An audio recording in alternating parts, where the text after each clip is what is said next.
নগাঁৱৰ ৩৬ নম্বৰ ৰাষ্ট্ৰীয় ঘাইপথৰ নৈত চোৰাং গৰু ভৰ্তি কণ্টেইনাৰ জব্দ ঘূৰিত ৰাইজে জব্দ কৰে কণ্টেইনাৰখনৰ পথৰ পৰা পথাৰলৈ নমাই দি পলায়ন কৰে চালকজনে কণ্টেইনাৰখনৰ পৰা উদ্ধাৰ ৫০টাৰো অধিক গৰু মৃত অৱস্থাত উদ্ধাৰ আন কেইবাটাও গৰু ঘটনাস্থলীত আৰক্ষী উপস্থিত হৈ জব্দ কৰে কণ্টেইনাৰখন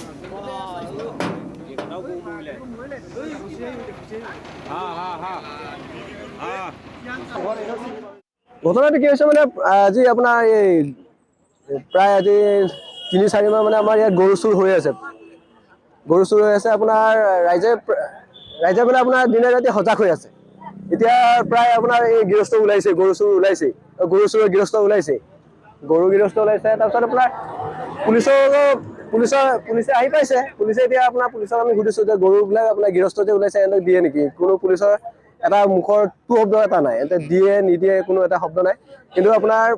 প্ৰায় পুলিচক আমি দেখো বাটে ঘাটে আপোনাৰ গাড়ী আগুচি পেলাই ধৰা কিন্তু এই যে গৰু যে চুৰ হয় ৰাতি আপোনাৰ কি সিহঁতেতো পেট্ৰলিং দিয়ে সিহঁতেতো লগ পায় কোনো এজনক চুৰক ধৰিব পাৰিছে জানো কৰায়ত্ব কৰিব পাৰিছে জানো আজি আপোনাৰ আজি 2 বছৰ আগত আমি নিজে গাড়ী আগুচি ধৰিছো দুখনকে গাড়ী এতিয়াও থানাত এখন গাড়ী আছে এখন আপোনাৰ নিশ্চয় চুৰে এইটো আপোনাৰ উলিয়াই নিব লাগিব গাড়ীখন চুৰে উলিয়াই নিনিলে কোনোবা আপোনাৰ গৃহস্থ উলিয়াই নিব জানো চুৰৰে গাড়ী চুৰে ব্যৱহাৰ কৰা গাড়ীখন যেতিয়া আপোনাৰ পুলিচে উলিয়াই দিব পাৰে কাৰণ তাত বুজিব লগা কি আছে নিশ্চয় পুলিচৰো ইয়াত অলপ লিংক থাকিব লাগে